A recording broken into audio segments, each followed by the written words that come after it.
In the sterile halls of Manhattan's most exclusive medical center, where a single night's stay costs more than most people's annual salary, a team of world-renowned doctors stood baffled.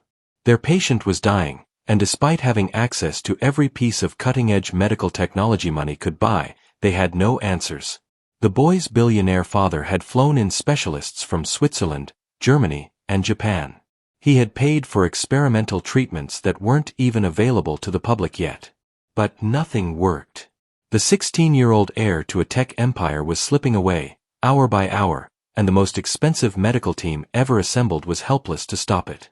That is, until a 7-year-old girl from the children's ward whispered 6 words to the head doctor that would change everything. Those 6 words would expose a truth so shocking that it would save a life, transform a family, and reveal that sometimes the most valuable medical knowledge comes from the most unexpected source. What did she whisper? And how did a child with no medical training see what a team of specialists missed? The answer will challenge everything you think you know about wealth, wisdom, and the true meaning of healing. Before we start this incredible story, please take a moment to like this video, subscribe to our channel, and let us know in the comments where you're watching from. We love hearing from our viewers around the world. This is the true story of Marcus Chen, the only son of tech mogul David Chen, whose mysterious illness brought him to the edge of death. Over the next 50 minutes, you'll witness how a chance encounter between 2 children from completely different worlds would uncover a medical mystery that had stumped the best doctors money could hire. You'll see how privilege can become a prison, how desperation can blind us to simple truths, and how sometimes salvation comes from the most innocent voice in the room. By the end of this story, you'll understand why the Chen family's billions almost killed their son, and how a little girl's observation saved not just a life, but an entire family's soul. David Chen didn't start life with billions. Born to immigrant parents who ran a small electronics repair shop in San Francisco's Chinatown, David learned early that success meant outworking everyone around you. His father, Wei Chen, would spend 14-hour days hunched over circuit boards, his weathered hands moving with precision born from decades of practice. His mother, Lin, managed the books and dealt with customers, switching seamlessly between Mandarin, Cantonese, and broken English. The Chen family lived in a cramped apartment above the shop, where the smell of solder and the sound of whirring machinery provided the soundtrack to David's childhood. But David had bigger dreams. While other kids played video games, he was in the back room, watching his father work, absorbing lessons about electronics that would later make him one of the wealthiest men in America. At 18, David earned a full scholarship to Stanford, where he studied computer science and electrical engineering. His professors remember him as brilliant but obsessed, the kind of student who would spend entire weekends in the lab, perfecting code while his classmates went to parties. His roommate later recalled that David would sometimes forget to eat when he was working on a project, so focused on his goals that basic human needs became secondary. After graduation, David worked for 3 different tech companies, each time learning everything he could before moving on to the next opportunity. But he wasn't content being an employee. At 26, he founded Chen Tech Industries in a garage in Palo Alto, starting with just $15,000 borrowed from his parents' life savings. The early years were brutal. David worked 18-hour days, 7 days a week. He slept on a cot in the office, showered at a nearby gym, and lived on vending machine food and coffee. His first major breakthrough came when he developed an artificial intelligence algorithm that could predict system failures before they happened. Tech giants tried to buy him out, but David refused every offer. He knew he was onto something bigger. By 35, Chen Tech had government contracts worth hundreds of millions. By 40, David was a billionaire. The company that started in a garage now occupied 3 buildings in Silicon Valley and employed over 8,000 people worldwide. David Chen had achieved the American dream in the most spectacular way possible. But success came with a price that David was only beginning to understand. David met Sarah Liu at a Stanford alumni event in 2006. She was a pediatric surgeon at UCSF, brilliant and compassionate, with a laugh that could light up any room. Where David was intense and driven, Sarah was gentle and nurturing. She saw past his wealth and status to the scared little boy who still lived inside the billionaire CEO. They married 2 years later in a ceremony that made the society pages of every major publication. But what the newspapers didn't capture was the quiet moment when Sarah made David promise that their future children would know they were loved for who they were, not what they might accomplish. Marcus was born in 2008, a healthy baby who inherited his father's intelligence and his mother's sensitivity. For the first few years of his life, David tried to balance his role as CEO with being a present father. He would rush home from board meetings to read bedtime stories, and he insisted on family dinners at least 3 nights a week, no matter what crisis was happening at the company. But as Chen Tech continued to grow, the demands on David's time intensified. The company went public when Marcus was 4, and suddenly David wasn't just responsible to his family and employees, but to thousands of shareholders who expected constant growth and innovation. The family dinners became less frequent. The bedtime stories were replaced by phone calls from Tokyo or London. Sarah tried to shield Marcus from the pressure, but even she couldn't protect him from everything. When Marcus started school, other children treated him differently once they learned who his father was. Teachers gave him special attention, sometimes calling on him first or praising work that was merely adequate. Marcus, wise beyond his years, began to wonder if people liked him for himself or for his last name. The tragedy that would reshape their family forever came when Marcus was 11. Sarah was diagnosed with pancreatic cancer, a disease that kills most of its victims within 6 months. Despite having access to the best oncologists in the world, despite experimental treatments and clinical trials that cost hundreds of thousands of dollars, Sarah lost her battle after 14 months of fighting. David was devastated, but he dealt with his grief the only way he knew how, by throwing himself into work. If he stayed busy enough, if he made enough money, if he built his empire large enough, maybe he could somehow fill the void that Sarah's death had left in their lives. Marcus, meanwhile, was struggling with his own grief and the sudden absence of the one person who had truly understood him. Without Sarah's gentle influence, the pressure to live up to the Chen name became overwhelming. David loved his son, but he showed that love the way his own father had. Through expectations, through pushing Marcus to achieve, through believing that success would somehow heal their broken family. What neither father nor son realized was that this approach was slowly killing them both. By age 16, Marcus Chen appeared to have everything a teenager could want. He lived in a 20,000 square foot mansion in Atherton, one of the wealthiest zip codes in America. His bedroom was larger than most people's entire apartments, equipped with the latest gaming systems, a professional-grade computer setup, and a view of the San Francisco Bay that real estate agents would describe as priceless. Marcus attended Westmont Preparatory Academy, where annual tuition cost more than the median American household income. His classmates were the children of tech titans, hedge fund managers, and Hollywood executives. To outsiders, these teenagers lived charmed lives, shuttled between private tutoring sessions and exotic vacation destinations, their futures secured by trust funds and family connections. But Marcus felt like he was suffocating under the weight of expectations. His schedule was packed from 6 in the morning until 10 at night. Advanced placement classes, Mandarin lessons, violin practice, coding boot camps, tennis lessons, and SAT prep. David had hired a team of consultants to optimize Marcus's chances of getting into an Ivy League school, treating his son's education like a business project that required maximum efficiency and measurable results. Marcus excelled at everything he touched, but the achievements felt hollow. When he scored a perfect 2,400 on his SATs, David's response was to remind him that test scores were just the beginning, that college admissions were more competitive than ever. When Marcus won first place at the state robotics championship, David was already on his phone, arranging for Marcus to attend a summer engineering program at MIT. The other students at Westmont seemed to handle the pressure better than Marcus did.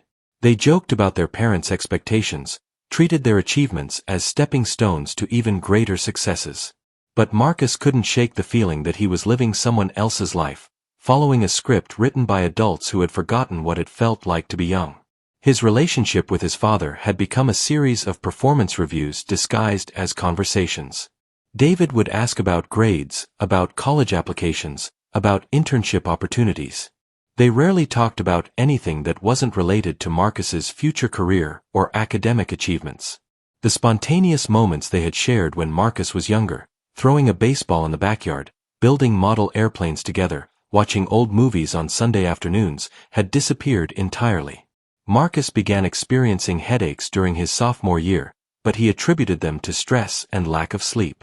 Everyone at Westmont complained about being tired. It was almost a badge of honor among the students, proof that they were working hard enough to deserve their privileged positions. When the headaches were followed by periods of dizziness and nausea, Marcus assumed he was coming down with the flu. He didn't tell his father about the symptoms. David was in the middle of negotiating a merger that would make Chen Tech one of the largest AI companies in the world, and Marcus didn't want to distract him with something as trivial as a teenager's health complaints. Besides, Marcus had learned that showing weakness was not acceptable in the Chen household. His father had built an empire through strength and determination, and Marcus believed he was expected to demonstrate those same qualities. The symptoms persisted through the fall semester, gradually getting worse. Marcus found himself having trouble concentrating during lectures, something that had never been a problem before. His perfect grade slipped slightly, from A+ to A-, which prompted concerned calls from his teachers and increased scrutiny from his father. What Marcus didn't know was that his body was slowly being poisoned, and that the very lifestyle his father had created to give him every advantage was actually killing him, one day at a time. The California State Robotics Championship was held at the San Jose Convention Center on a crisp November morning. Marcus had been working on his project for months, an AI-powered robotic arm that could perform complex surgical procedures with precision beyond human capability. It was exactly the kind of innovative thinking that college admissions officers loved to see, and David had cleared his entire schedule to attend the competition. Marcus's robot performed flawlessly during the preliminary rounds. The judges were impressed by the sophistication of his programming and the practical applications of his design. Local news reporters interviewed him about his inspiration for the project, and Marcus gave articulate answers about wanting to honor his mother's memory by advancing medical technology. But as the day wore on, Marcus began feeling increasingly unwell. The convention center was warm and crowded, filled with the excited chatter of hundreds of students and their parents. The noise seemed unusually loud to Marcus, and the fluorescent lights appeared unnaturally bright. He attributed his discomfort to pre-competition nerves and pushed through the symptoms. During the final presentation round, Marcus was explaining the technical specifications of his robot to a panel of judges when something went wrong. The words he was speaking began to sound strange in his own ears, as if someone else was talking. The faces of the judges seemed to blur and shift, and the floor beneath his feet felt unsteady. Marcus tried to continue his presentation, but his voice began to slur. One of the judges, a retired NASA engineer, leaned forward with concern and asked if Marcus was feeling all right. Marcus opened his mouth to respond that he was fine, but instead of words, only a confused mumble came out. The last thing Marcus remembered was the sound of his father's voice calling his name, filled with a panic that David Chen had never allowed himself to show in public. Then everything went black. Marcus collapsed in front of 200 people, his body convulsing as his father caught him and lowered him to the ground. Someone called 911, and within minutes, paramedics were working to stabilize him while shocked spectators cleared the area. David rode in the ambulance, holding his son's hand and promising God, the universe, or anyone who was listening that he would give up everything he had built if Marcus would just be okay. The emergency room doctors at Stanford Medical Center ran every test they could think of. Blood work, CT scans, MRIs, toxicology screens, everything came back normal. Marcus regained consciousness after a few hours, groggy but apparently stable. The attending physician, Dr. Jennifer Walsh, explained to David that sometimes stress and exhaustion could cause fainting episodes in teenagers, especially high-achieving students under significant pressure. Dr. Walsh recommended rest and a reduction in Marcus's academic load. She suggested that the family consider counseling to address the stress factors in Marcus's life. David nodded and agreed to everything she said, but privately, he was already planning to seek a second opinion from the best specialists money could buy. What Dr. Walsh couldn't know was that Marcus's collapse was not caused by stress or exhaustion. It was the first dramatic symptom of a condition that would baffle some of the most brilliant medical minds in the country, a condition that was slowly destroying Marcus's body from the inside while leaving no trace in conventional medical tests. The real medical mystery was just beginning. Within 48 hours of Marcus's collapse, David had assembled what he believed was the finest medical team on the West Coast. Dr. Elizabeth Warren, the head of internal medicine at UCSF and a graduate of Harvard Medical School, agreed to take Marcus as a patient. Dr. James Rodriguez, a neurologist who had written textbooks on adolescent brain disorders, flew in from UCLA. Dr. Amanda Foster, a specialist in rare genetic conditions, joined the team from Seattle. David spared no expense. He arranged for Marcus to have a private suite at San Francisco General's VIP wing, a facility that looked more like a luxury hotel than a hospital. The room had floor-to-ceiling windows overlooking the bay, a sitting area for family members, and around-the-clock nursing care. The medical equipment was state-of-the-art, and Marcus had access to diagnostic tests that weren't available at most hospitals. The team ran Marcus through a battery of examinations that would have cost an uninsured patient over $200,000. They tested for rare genetic disorders, autoimmune conditions, brain tumors, and metabolic diseases. They consulted with specialists at Mayo Clinic, Johns Hopkins, and Massachusetts General Hospital. David even flew in a diagnostician from Switzerland who was known for solving medical mysteries that stumped other doctors. But every test came back normal. Marcus's blood work showed no signs of infection or inflammation. His brain scans revealed no abnormalities. His genetic profile indicated no predisposition to any known disorders. By every measure that modern medicine could apply, Marcus Chen was a perfectly healthy 16-year-old boy. Yet Marcus continued to deteriorate. The headaches became more frequent and severe. He experienced episodes of confusion where he would forget simple things like his phone number or the names of his teachers. His appetite disappeared almost entirely, and he began losing weight at an alarming rate. Some days, he was too weak to get out of bed. Dr. Warren held daily conferences with the medical team, reviewing Marcus's case from every possible angle. They considered rare tropical diseases, even though Marcus hadn't traveled anywhere exotic. They explored the possibility of psychological factors, wondering if grief over his mother's death was manifesting as physical symptoms. They even investigated whether Marcus might be taking drugs, though his toxicology screens repeatedly came back clean. David became increasingly frustrated with the lack of progress. He had built his fortune by solving complex problems through intelligence and determination, but Marcus's illness seemed to defy both logic and expertise.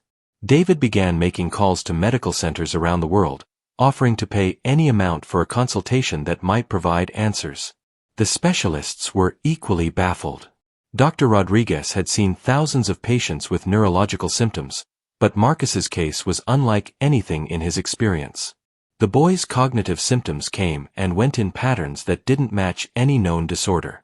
Dr. Foster had dedicated her career to solving genetic mysteries, but Marcus's DNA held no secrets that could explain his condition. As the weeks passed, Marcus's condition continued to worsen. The cheerful, brilliant teenager who had won robotics competitions was replaced by a frail, confused shadow of his former self. David watched his son fade away and felt more helpless than he had ever felt in his life. What none of the doctors knew was that the answer to Marcus's medical mystery wasn't hidden in his genes or his brain chemistry. It was sitting on the kitchen counter of their Atherton mansion, in a container that David refilled every morning as part of his effort to give his son every possible advantage in life. After 3 weeks in the VIP wing with no improvement in Marcus's condition, Dr. Warren made a decision that would change everything. She recommended transferring Marcus to the children's ward at UCSF Benioff Children's Hospital, where he could be monitored more closely by pediatric specialists who dealt exclusively with complex cases in young patients. David was initially resistant to the idea. The children's ward was not private. Marcus would be sharing space with other sick children and their families. There would be noise, chaos, and none of the exclusive amenities that David's money could provide. But Dr. Warren explained that the pediatric team had experience with mysterious illnesses in teenagers that the adult medicine specialists might miss.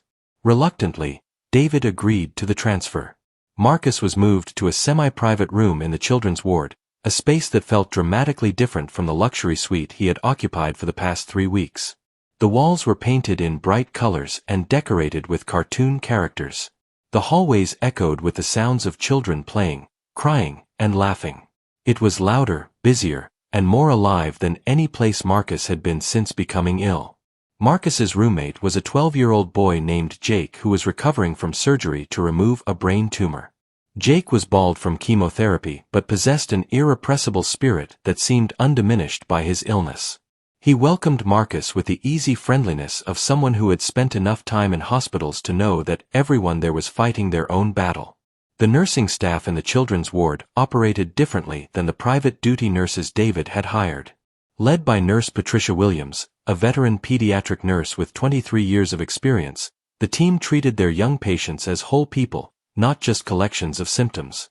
Patricia had raised 3 children of her own and possessed an intuitive understanding of what sick kids needed beyond medical care. Patricia noticed immediately that Marcus was withdrawn in a way that went beyond his physical illness. While other patients in the ward formed friendships and supported each other through difficult treatments, Marcus remained isolated, polite but distant with both staff and other patients. Patricia had seen this before in children from wealthy families. Kids who had been taught that showing vulnerability was weakness, that asking for help was failure. She made a point of checking on Marcus frequently, not just to monitor his medical condition but to engage him in conversation. She learned that he missed his robotics competitions, that he worried about falling behind in school, and that he felt guilty about how much his illness was costing his father, both financially and emotionally. What Patricia didn't tell Marcus was that she had seen his type of symptoms before, though never in such a severe combination. In her 2 decades of pediatric nursing, she had encountered children whose mysterious illnesses turned out to have surprisingly simple causes: environmental toxins, allergic reactions, or side effects from supplements or medications that parents administered with the best of intentions. Patricia began keeping her own informal chart of Marcus's symptoms, noting patterns that the doctors might miss. She observed that his confusion episodes seemed to occur at specific times of day, and that his nausea was worse on some days than others. Most importantly, she noticed that Marcus seemed slightly better on days when his father was traveling for business and couldn't visit. This last observation troubled Patricia. She had seen cases where well-meaning parents inadvertently contributed to their children's illnesses through overmedication or exposure to harmful substances. She began to wonder what Marcus's home environment might reveal about his condition. But Patricia was a nurse, not a detective, and her job was to care for her patients, not to investigate their families. She filed her observations in the back of her mind and continued to focus on making Marcus as comfortable as possible while the medical team searched for answers. What Patricia couldn't know was that her instincts were correct, and that the solution to Marcus's medical mystery was indeed connected to his home environment. But the revelation would come not from her careful observations, but from an unlikely source: a 7-year-old girl who possessed the kind of innocent wisdom that adults often overlook. 7-year-old Emma Rodriguez had been a patient in the children's ward for 4 months when Marcus arrived. Born with a rare kidney condition called focal segmental glomerulosclerosis, Emma had spent much of her young life in and out of hospitals, undergoing treatments that were painful, expensive, and not always successful. Emma's mother, Maria Rodriguez, worked 2 jobs to support her family, cleaning offices at night and working as a home health aide during the day. Maria's husband had left when Emma was diagnosed, unable to handle the stress and financial burden of having a chronically ill child. Maria faced a choice that no parent should have to make: work enough hours to pay the bills, or spend time with her sick daughter. She chose to do both, sleeping only a few hours each night and relying on the kindness of extended family to help care for Emma when she couldn't be at the hospital. Despite her illness and the instability in her home life, Emma possessed a spirit that amazed everyone who met her. She had taught herself to read by age 4, partly out of boredom during long hospital stays. She drew pictures constantly, of nurses, other patients, imaginary animals, and fantastical landscapes where no one was ever sick. Her artwork covered the walls of her hospital room and spilled out into the hallway, bringing color and joy to a place that desperately needed both. Emma had a gift for making friends with everyone she encountered. She knew the names of all the janitors, cafeteria workers, and security guards. She remembered details about other patients' lives and would ask about their siblings, their pets, and their favorite foods. The nursing staff called her Little Sunshine, because her presence seemed to brighten even the darkest days in the ward. When Marcus arrived, Emma was immediately curious about the tall, sad-looking teenager who kept to himself. She had observed that new patients usually went through predictable stages: fear, anger, sadness, and eventually acceptance or hope. But Marcus seemed stuck in the sadness phase, and Emma's natural instinct was to help people feel better. Emma's first attempt at friendship was rebuffed. She approached Marcus's bed with a drawing she had made, a robot that she thought might interest him, since she had overheard nurses talking about his robotics achievements. But Marcus barely looked at the picture and mumbled a polite, "Thank you," without making eye contact. Most 7-year-olds would have been hurt by such a cold reception, but Emma had learned resilience through her own struggles. She left the drawing on Marcus's bedside table and decided to try a different approach. Instead of trying to engage Marcus directly, she began including him in her interactions with other patients and staff members. When Emma was telling stories to younger children during play therapy, she would speak loudly enough for Marcus to hear. When she was working on art projects, she would position herself where Marcus could see her work if he chose to look. When nurses came to check on her, she would ask questions about interesting medical equipment or procedures, knowing that Marcus might learn something from the answers. Slowly, almost imperceptibly, Marcus began to pay attention to the cheerful little girl who seemed unaffected by the serious medical environment around her. He noticed that Emma never complained about her treatments, even when they were clearly painful.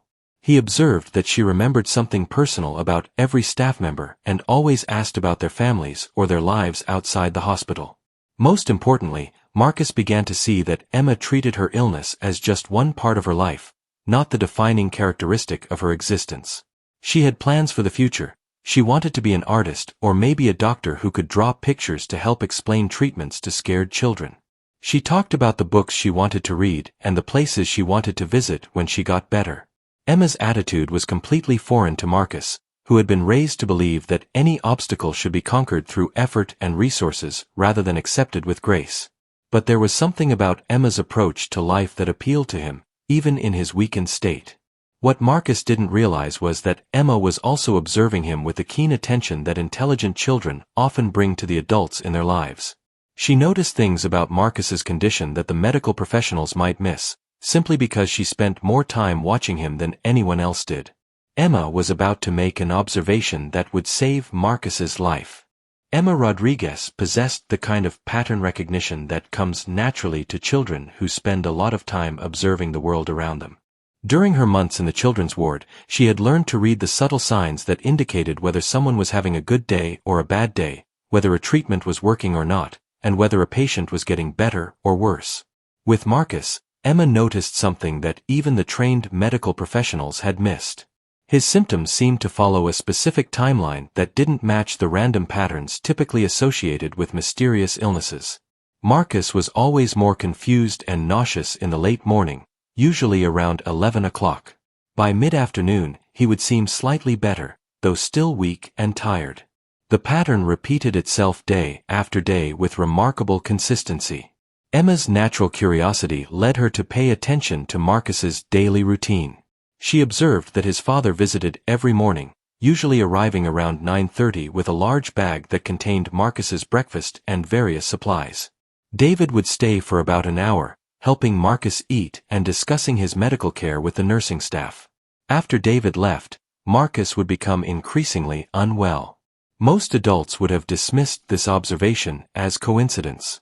Sick people often feel worse at certain times of day, and it would be natural for a teenager to feel sad after his father's visits ended. But Emma's child logic worked differently. She had learned from her own experience that cause and effect in hospitals were often more direct than adults realized. Emma began paying closer attention to what happened during David's visits. She noticed that David always brought Marcus a special protein smoothie, explaining to the nurses that Marcus needed extra nutrition to help his body fight whatever was making him sick. The smoothie was made from expensive organic ingredients and specialized supplements that David had researched extensively. He had consulted with nutritionists and read medical journals to create what he believed was the perfect nutritional formula for a sick teenager. David was proud of the smoothie recipe. He would describe the ingredients to Marcus as he prepared the drink: whey protein from grass-fed cows, organic fruits and vegetables, vitamins, minerals, and specialized supplements that were supposed to boost immune function and cognitive performance. The smoothie cost more than most families spent on groceries in a week, and David saw it as another way of using his resources to help his son recover. Emma watched Marcus drink the smoothie every morning, and she noticed that he often made a face as if the taste was unpleasant. When she asked him about it, Marcus explained that the smoothie was medicine disguised as food, something he needed to drink to get better even though he didn't enjoy it. This struck Emma as odd. In her experience, medicine that was good for you didn't usually make you feel worse after taking it. The medication she took for her kidney condition sometimes had side effects, but they were supposed to help her overall condition, not make her more sick. Emma began timing Marcus's symptoms more carefully. She noticed that he usually started feeling nauseous about 30 to 45 minutes after finishing his smoothie. The confusion and weakness would follow shortly after. By late afternoon, when the smoothie had been fully processed by his digestive system, Marcus would seem marginally better. A trained medical professional might have noticed this pattern eventually, but they were focused on complex diagnostic possibilities rather than simple cause and effect relationships. Emma, with her child's logic and her constant presence in Marcus's environment, was the first person to connect his daily smoothie consumption with his worsening symptoms. But Emma was 7 years old, and she understood that adults didn't always take children seriously, especially when it came to medical matters. She needed to find a way to share her observation with someone who had the authority to act on it.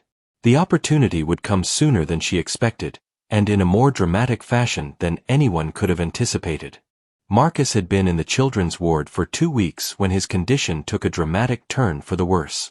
It was a Tuesday morning in early December, and San Francisco was experiencing one of its rare winter storms. Rain lashed against the hospital windows, and the ward felt darker and more somber than usual. David arrived for his morning visit, carrying his usual bag of supplies, and wearing the haggard expression of a man who hadn't slept well in months. The stress of watching his son's mysterious decline was taking a visible toll on the billionaire CEO. He had lost weight, his hair was graying rapidly, and his hands shook slightly as he prepared Marcus's morning smoothie. That morning's smoothie was particularly elaborate. David had consulted with a nutritionist who specialized in immune system disorders, and he had added several new supplements to the recipe. There was selenium for antioxidant support, chromium for blood sugar regulation, and a high-dose vitamin A complex that was supposed to support cellular regeneration. David explained each ingredient to Marcus as he blended the mixture, his voice filled with desperate hope that this new combination might finally make a difference. Marcus drank the smoothie obediently, though Emma noticed that he seemed to struggle more than usual to finish it. About 20 minutes after David left for a business meeting, Marcus began experiencing symptoms unlike anything he had previously endured. The confusion that typically set in around 11 o'clock struck Marcus with unprecedented severity. He couldn't remember where he was or why he was in the hospital. When Nurse Patricia approached his bed to check his vital signs, Marcus looked at her with genuine terror and asked who she was and what she was doing to him. Within minutes, Marcus was experiencing severe nausea and vomiting. His skin became flushed and hot to the touch, and he began complaining of intense abdominal pain. Most alarmingly, his heart rate became irregular, jumping between rapid palpitations and dangerously slow rhythms. Patricia immediately called for Dr. Warren, who arrived within minutes to find Marcus in obvious distress. His blood pressure was unstable, his pupils were dilated and unresponsive to light, and he was having difficulty forming coherent sentences. Dr. Warren ordered an immediate transfer to the intensive care unit. As medical staff rushed to stabilize Marcus and prepare him for transfer, Emma watched from her bed with growing alarm. She had seen many children in the ward experience medical crises, but Marcus's sudden deterioration was more severe than anything she had witnessed. More importantly, she was certain that his crisis was connected to the smoothie he had consumed earlier. Emma tried to get the attention of the medical staff, but they were focused entirely on Marcus's immediate medical needs. Dr. Warren was barking orders for medications and diagnostic tests. Nurses were inserting IVs and monitoring equipment. The controlled chaos of a medical emergency left no room for input from a 7-year-old patient. As Marcus was wheeled out of the room on a gurney, his eyes briefly met Emma's. Even in his confused state, he seemed to recognize her concern for him. Emma called out, "Marcus, I'll find a way to help you," but she wasn't sure if he heard her over the sound of medical equipment and urgent voices. David was called back to the hospital immediately. He arrived to find his son in the ICU, connected to machines that monitored every aspect of his vital functions. The sight of Marcus surrounded by medical equipment, looking smaller and more fragile than David had ever seen him, nearly broke the composed businessman completely. Dr. Warren explained that Marcus was experiencing what appeared to be acute toxicity, though they hadn't yet identified the source of the poison. Blood tests were being rushed to the lab, and specialists were being consulted to determine the best course of treatment. But time was critical, and if they couldn't identify the toxin quickly, Marcus might not survive. As David sat beside his son's bed, holding Marcus's hand and praying to a God he hadn't spoken to since Sarah's death, Emma was lying in her own hospital bed, trying to figure out how to convince adults to listen to a child's observation about smoothies and timing in patterns that seemed obvious to her but might sound ridiculous to trained medical professionals. Emma knew that Marcus was running out of time, and that she might be the only person who could save him. Emma Rodriguez had never broken hospital rules before. She was the kind of patient that nurses loved, compliant, cheerful, and always where she was supposed to be. But as she lay in her bed listening to the hushed, urgent conversations about Marcus's condition, Emma realized that following rules might cost her friend his life. It was nearly midnight when Emma made her decision. The children's ward was quieter at this hour, with most patients sleeping and only a skeleton nursing staff on duty. Emma knew that Nurse Patricia was working the night shift, and that Dr. Warren was still in the hospital consulting on Marcus's case. Emma slipped out of her bed, careful not to wake her roommate, a 5-year-old girl recovering from appendix surgery.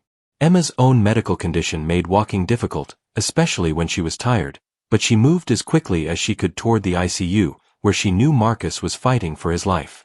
The pediatric ICU was located 1 floor above the children's ward, accessible by elevator or stairs. Emma chose the stairs, knowing that elevator use might be monitored more closely. Her legs ached as she climbed the steps, and she had to stop twice to rest, but determination kept her moving forward. The ICU was more heavily secured than the children's ward, but Emma had spent enough time in hospitals to understand how medical facilities operated. She knew that staff members were often focused on their immediate tasks and might not notice a small girl who moved confidently and purposefully through the hallways. Emma made it to the ICU waiting area, where she could see David Chen sitting alone, his head in his hands. Through the glass doors of the unit, she could see Marcus connected to multiple machines, his face pale and motionless. Dr. Warren was standing beside his bed, reviewing charts with 2 other doctors Emma didn't recognize.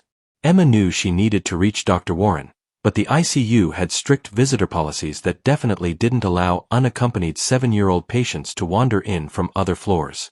She watched through the glass, trying to figure out how to get the doctor's attention, when she noticed Nurse Patricia emerging from one of the patient rooms.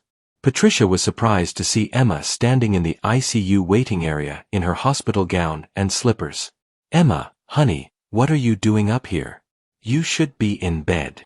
Emma looked up at Patricia with a serious expression that adults found both endearing and slightly unsettling. "I need to talk to Dr. Warren about Marcus. I know what's making him sick." Patricia's first instinct was to escort Emma back to her room and tuck her into bed with a gentle explanation about how doctors were taking good care of Marcus. But something in Emma's tone stopped her. Patricia had been a pediatric nurse long enough to know that children sometimes observed things that adults missed, and Emma was one of the most perceptive patients she had ever encountered. "What do you think you know about Marcus's condition?" Patricia asked, kneeling down to Emma's eye level. Emma took a deep breath, organizing her thoughts the way she had practiced during the long walk up the stairs. "Marcus gets sick every morning after he drinks his smoothie that his dad brings. The timing is always the same. He drinks it around 10 o'clock, and by 11 he's confused and throwing up. But in the afternoons, when the smoothie is gone from his stomach, he feels a little better." Patricia listened carefully to Emma's explanation. As a nurse, she knew that children often made connections that seemed logical to them but had no medical basis. But Emma's observation was specific and detailed, based on careful watching rather than imagination. "Have you told anyone else about this?" Patricia asked. Emma shook her head. "Adults don't usually listen to kids about medical stuff. But Marcus is getting sicker, and I think the smoothie is poisoning him. The word poisoning caught Patricia's attention. Marcus was indeed showing signs of acute toxicity, and despite extensive testing, the medical team hadn't identified the source. Patricia realized that Emma might have observed something crucial that the medical staff had missed because they weren't present during David's morning visits. Patricia made a decision that would prove to be life-saving. Instead of dismissing Emma's concerns or sending her back to bed, she took the little girl's hand and walked with her toward the ICU doors. "Dr. Warren," Patricia called out as they entered the unit. "I need you to hear something important." Dr. Warren looked up from Marcus's chart, surprised to see a pediatric patient in the ICU at midnight. "Patricia, what's going on?" "This is Emma Rodriguez from the children's ward. She's been observing Marcus's symptoms, and she has some information that might be relevant to his case." Dr. Warren was exhausted from hours of trying to solve Marcus's medical mystery. She had consulted with toxicologists, reviewed every medication Marcus had been given, and ordered tests for dozens of potential poisons. The last thing she expected was insight from a 7-year-old patient, but she was desperate enough to listen to anyone who might have answers. Emma repeated her observation about the smoothie and the timing of Marcus's symptoms. She explained how she had noticed the pattern developing over the 2 weeks Marcus had been in the children's ward, and how his crisis that morning had occurred shortly after consuming what appeared to be a particularly large or concentrated version of his daily drink. Dr. Warren listened to Emma's explanation with growing interest. The medical team had focused on hospital-based sources of contamination, medications, food service, environmental factors within the medical facility. They hadn't considered that Marcus might be consuming something from outside the hospital that was causing his symptoms. "Emma," Dr. Warren said gently, "do you know what ingredients are in Marcus's smoothie?" Emma nodded eagerly. "His dad always talks about all the vitamins and supplements he puts in it. He says it's going to make Marcus strong and healthy, but it makes him sick instead." Dr. Warren felt a surge of excitement mixed with dread. Vitamin toxicity was a rare but serious condition that could cause exactly the symptoms Marcus was experiencing. More importantly, it was a condition that wouldn't show up on standard toxicology screens, which explained why their extensive testing had yielded no answers. "Patricia," Dr. Warren said urgently, "I need you to contact David Chen immediately. I need a complete list of every ingredient in that smoothie, including exact dosages of all supplements. And I need it now." As Patricia hurried to make the phone call, Dr. Warren knelt down beside Emma's wheelchair and looked into the little girl's eyes. "Emma, you may have just saved Marcus's life. Thank you for being brave enough to speak up." Emma smiled for the first time since Marcus's crisis had begun. "He's my friend," she said simply. Friends help each other. What Emma had accomplished through careful observation and innocent courage was about to expose a truth that would shock everyone involved. Sometimes the most expensive medical care, driven by love and desperation, can be more dangerous than the simplest neglect. David Chen received Patricia's phone call at 12:47 a.m. while sitting in his car in the hospital parking lot. He had left the ICU waiting room to make some business calls, a futile attempt to distract himself from the possibility that he might lose his son. When his phone rang with a call from the hospital, David's heart nearly stopped. "Mr. Chen, this is Nurse Patricia Williams from the pediatric unit. Dr. Warren needs you to come back inside immediately. She needs detailed information about the smoothie you've been giving Marcus." David was confused by the request, but he didn't question it. If there was any chance that information about Marcus's nutrition could help the medical team save his son, David would provide whatever details they needed. 20 minutes later, David sat in a conference room adjacent to the ICU, surrounded by Dr. Warren, Patricia, and Emma, who had been given permission to stay up past her bedtime for this crucial conversation. David had brought the notebook where he meticulously recorded every ingredient in Marcus's daily smoothie, including exact measurements and brand names of all supplements. Dr. Warren reviewed the list with growing alarm. The smoothie contained over 20 different vitamins, minerals, and herbal supplements, many of them in doses that far exceeded recommended daily amounts. David had researched each ingredient extensively, reading medical journals and consulting with nutritionists to create what he believed was an optimal formula for health and cognitive performance. "Mr. Chen," Dr. Warren said carefully, "some of these dosages are extremely high. This vitamin A complex, for instance, you're giving Marcus 50,000 international units per day. The recommended daily allowance for a 16-year-old is about 3,000 units." David looked confused. "But the bottle says it's for immune support and cellular regeneration. I thought more would be better, especially since Marcus is sick." Dr. Warren explained that fat-soluble vitamins like A, D, E, and K could accumulate in body tissues when taken in excessive amounts, leading to toxicity. Vitamin A toxicity, in particular, could cause exactly the symptoms Marcus had been experiencing: confusion, nausea, headaches, and in severe cases, liver damage and neurological problems. "But these are expensive supplements," David protested. "I bought them from a company that specializes in high-performance nutrition for athletes and executives. They're supposed to be the best available." Dr. Warren nodded sympathetically.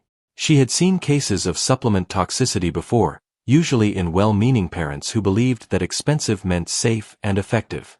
The supplement industry was largely unregulated, and products marketed as premium or high potency often contained dangerous levels of active ingredients.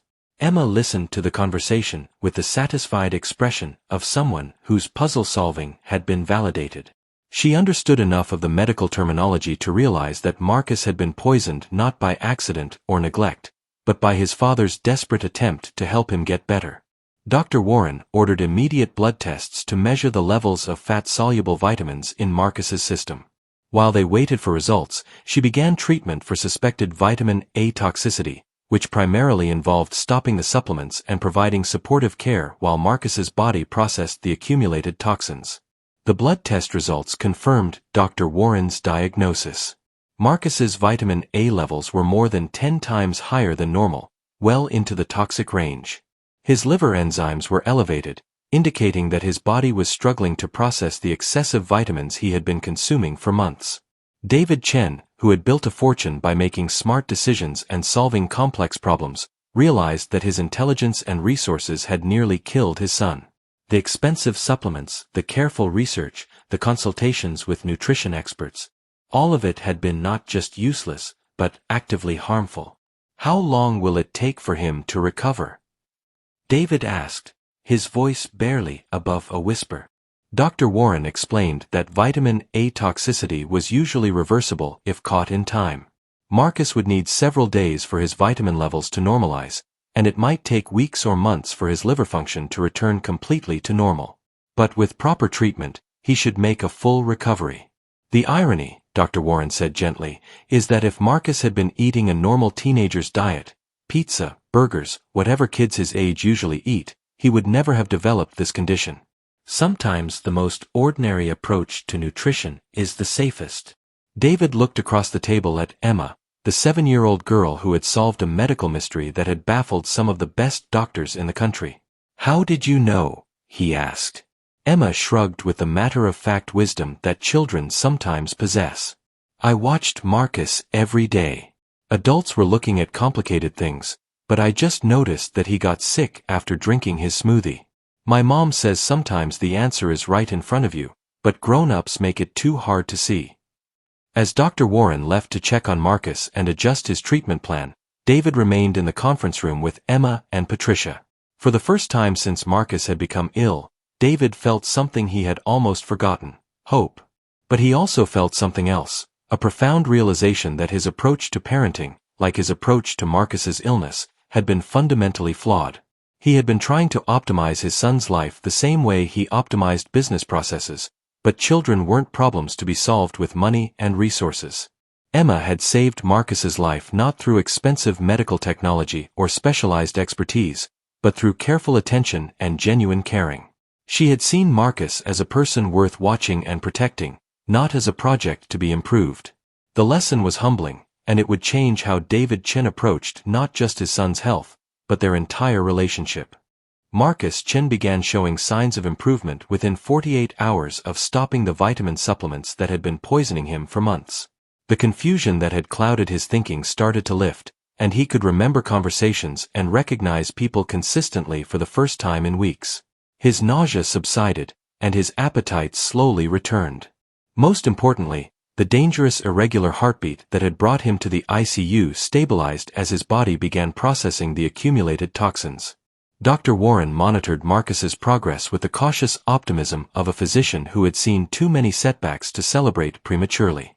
She ordered daily blood tests to track his vitamin levels and liver function, adjusting his treatment as his body gradually returned to normal ranges. The recovery process was slower than David would have liked, but it was steady and measurable. On Marcus's 4th day in the ICU, he was alert enough to ask about Emma, the little girl he remembered from the children's ward. Dr. Warren explained how Emma had identified the pattern in his symptoms and convinced the medical team to investigate the smoothies that David had been providing with such good intentions. Marcus was quiet for a long time after hearing this story. He had spent months believing that his illness was something mysterious and uncontrollable, a medical puzzle that even the best doctors couldn't solve. Learning that the cause had been something as simple as too many vitamins that his father had given him out of love, was both a relief and a revelation. "I want to see Emma," Marcus told his father during one of David's visits. "I want to thank her." David arranged for Marcus to be transferred back to the children's ward as soon as Dr. Warren deemed him stable enough for the move. Marcus was weak and still recovering, but he was no longer in immediate danger. The return to the pediatric ward felt like a homecoming rather than a medical setback. Emma was waiting for Marcus when he arrived, sitting in her wheelchair with a new drawing she had made during his absence. The picture showed 2 children, one tall and one small, standing together under a rainbow. At the bottom, she had written in careful 7-year-old handwriting, "Friends help friends get better." Marcus looked at the drawing and felt something he hadn't experienced in months: genuine happiness that wasn't related to academic achievement or his father's approval. He realized that Emma had given him something more valuable than a correct diagnosis. She had shown him what it meant to care about someone without expecting anything in return. "Thank you," Marcus said to Emma, his voice still weak but sincere. "You saved my life." Emma smiled with the unself-conscious joy that had made her popular throughout the children's ward. "I just paid attention," she said. "Sometimes that's all you need to do." Over the following week, as Marcus continued to recover, he and Emma spent hours talking about everything except their illnesses. Emma told Marcus about her dreams of becoming an artist who could make sick children smile. Marcus shared his interest in robotics and his plans to study medicine so he could help solve medical mysteries like the one Emma had cracked. David observed his son's friendship with Emma with growing understanding of what had been missing from Marcus's life. The boy who had been surrounded by tutors, coaches, and carefully selected educational opportunities had been starved for simple, genuine human connection. Emma offered friendship without agenda, support without expectations, and joy without conditions. David also spent time talking with Maria Rodriguez, Emma's mother, during her visits to the hospital. Maria worked exhausting hours to pay for Emma's medical care, but she never complained about the sacrifices required to keep her daughter healthy. David was struck by the contrast between his own relationship with money and healthcare and Maria's approach to the same challenges. Where David had tried to buy the best possible medical care, Maria had focused on finding doctors and nurses who treated Emma as a whole person rather than just a collection of symptoms. Where David had researched supplements and treatments obsessively, Maria had trusted medical professionals while paying attention to Emma's emotional and social needs. The difference in approaches had produced dramatically different outcomes. Emma, despite her serious medical condition, was thriving emotionally and socially. Marcus, despite having access to unlimited resources, had been isolated and gradually poisoned by his father's well-intentioned efforts to optimize his health. David began to understand that his son's recovery would require more than just medical treatment. It would require a fundamental change in how the Chen family approached life, health, and relationships. 6 months after Emma's whispered observation saved Marcus's life, the Chen family looked dramatically different than it had during the crisis that had brought them to the children's ward. Marcus had made a complete physical recovery from vitamin A toxicity, but more importantly, he had discovered a sense of purpose that went beyond academic achievement and parental expectations. Marcus was still attending Westmont Preparatory Academy, but his schedule had been restructured to allow time for the things that gave his life meaning.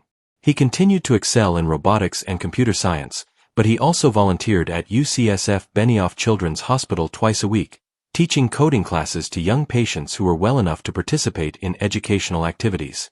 The work at the hospital had clarified Marcus's career goals in ways that no amount of academic pressure could have achieved.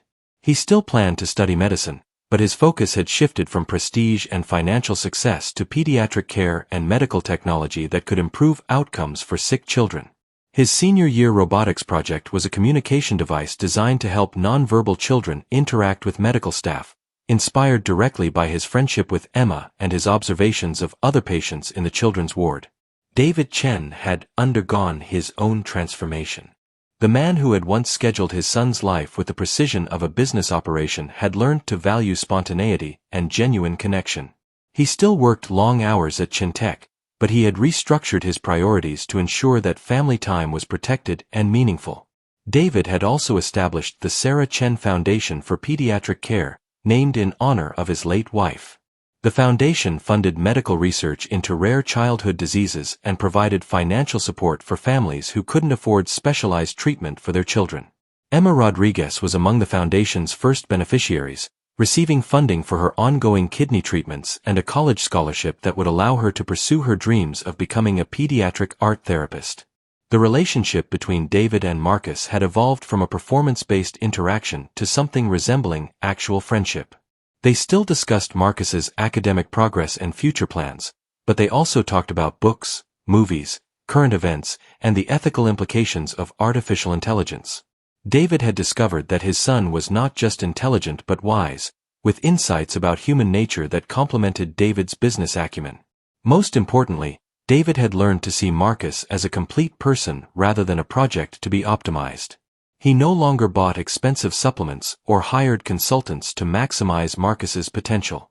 Instead, he focused on creating an environment where Marcus could discover his own interests and develop his own values. Emma Rodriguez had also thrived in the months following Marcus's recovery. Her kidney condition remained serious, but advances in treatment funded partly by the Sarah Chen Foundation had improved her prognosis significantly. She continued to create art that brought joy to other patients, and her friendship with Marcus had given her a broader perspective on the world beyond the hospital. Emma's mother, Maria, had been able to reduce her work hours thanks to financial assistance from the Chen Foundation, allowing her to spend more time with her daughter during crucial treatment periods. The family's financial stress had been dramatically reduced, but more importantly, Emma had gained an extended family in the Chens, who treated her as a beloved daughter rather than a charity case. The friendship between Marcus and Emma had evolved as they both grew older and faced new challenges. They communicated regularly through video calls and text messages, sharing their experiences in school, their hopes for the future, and their ongoing amazement at how their chance meeting in a hospital ward had changed both of their lives. Marcus often reflected on the irony that the worst period of his life had also been the most transformative. His mysterious illness had nearly killed him, but it had also freed him from the suffocating expectations that had been slowly crushing his spirit. Emma's observation had saved his life, but their friendship had saved his soul. Dr. Elizabeth Warren continued to follow both children's progress, noting in her medical journals that the case had reinforced her belief that healing involved much more than diagnosing and treating physical symptoms. The Chen family's experience had reminded her why she had chosen pediatric medicine, because children possessed a clarity of vision that adults often lost in their pursuit of complicated solutions to simple problems. The story of Marcus Chen and Emma Rodriguez became part of the hospital's informal training curriculum, shared with medical students and residents as an example of how careful observation and genuine caring could sometimes achieve what sophisticated technology and expensive treatments could not. 5 years have passed since a 7-year-old girl whispered 6 words that saved a life and transformed a family. Emma Rodriguez, now 12 years old, recently received a clean bill of health from her doctors, her kidney function having improved dramatically thanks to new treatments funded by medical research that the Sarah Chen Foundation helped support. Marcus Chen is now 21, a pre-med student at Stanford University who splits his time between molecular biology coursework and developing medical technology for pediatric applications. His senior thesis focuses on artificial intelligence systems that can identify patterns in patient symptoms that human observers might miss, inspired directly by Emma's life-saving observation about his smoothie consumption. David Chen remains the CEO of Chen Tech Industries, but the company's focus has expanded beyond profit margins to include social responsibility and medical innovation. Chentech's artificial intelligence algorithms now power diagnostic systems in children's hospitals across the country, helping doctors identify rare conditions and treatment complications more quickly and accurately. The Sarah Chen Foundation has funded research that led to breakthrough treatments for 12 different pediatric conditions, including Emma's kidney disease. But perhaps more importantly, the foundation has changed how medical institutions think about the role of family members and even other patients in the diagnostic process. Emma still creates art, but her drawings now hang in children's hospitals in 6 different states, bringing color and hope to young patients who are fighting their own battles with mysterious illnesses and difficult treatments. She has decided to become a doctor herself, specializing in pediatric care with a focus on treating the whole child rather than just the disease. The friendship between Marcus and Emma continues to deepen as they pursue their shared interest in helping sick children. They correspond regularly about their studies, their volunteer work, and their plans to collaborate on medical research projects that combine Marcus's technological skills with Emma's intuitive understanding of what young patients need. Dr. Elizabeth Warren retired last year after 35 years of practicing pediatric medicine. In her farewell speech to the medical staff at UCSF Benioff Children's Hospital, she told the story of Marcus and Emma as an example of why doctors must never stop listening to their patients, their families, and even other children who might see patterns that trained professionals miss. The case is now taught in medical schools as an example of supplement toxicity, but it's also used in nursing programs as a demonstration of the importance of careful observation and patient advocacy. Emma's role in solving Marcus's medical mystery has become part of the hospital's legend, inspiring other young patients to speak up when they notice something unusual about their own care or the care of their fellow patients. But perhaps the most lasting impact of Emma's whispered observation is the lesson it teaches about the nature of wisdom itself. In a world that often equates intelligence with credentials and expertise with expensive education, Emma's story reminds us that sometimes the most important insights come from the most unexpected sources. Marcus Chen had access to the best medical care money could buy, but he was saved by a 7-year-old girl who had learned to pay attention to the people around her. David Chen had spent millions trying to optimize his son's health, but the cure came from stopping the very treatments he thought were helping. The whisper that saved Marcus's life continues to echo through the halls of children's hospitals, in the research laboratories funded by the Sarah Chen Foundation, and in the hearts of 2 young people who discovered that friendship can be more powerful than medicine, and that sometimes the most valuable knowledge comes wrapped in the innocent wisdom of a child who cares enough to speak up when something doesn't seem right. Emma Rodriguez whispered 6 words to Dr. Warren that December night: "Check what's in his smoothie, please." Those words exposed a simple truth that had been hidden by complexity, revealed a pattern that had been obscured by good intentions, and demonstrated that healing sometimes requires nothing more than someone who cares enough to pay attention. In a world of advanced medical technology and sophisticated treatments, it was the oldest form of medicine that proved most powerful. One human being carefully watching another, recognizing when something was wrong, and having the courage to speak up. Emma's whisper reminds us that wisdom often comes in small packages, that children sometimes see what adults miss, and that the most important medical tool is still the one we've always had: the capacity to truly care about one another. The story of Marcus and Emma proves that miracles don't always require divine intervention or cutting-edge science. Sometimes they just require a 7-year-old girl who pays attention, a doctor who listens to children, and a family that learns to value connection over achievement. Sometimes the whisper that changes everything is the quietest voice in the room, speaking the simplest truth with the purest intentions. And sometimes, that's exactly what the world needs to hear.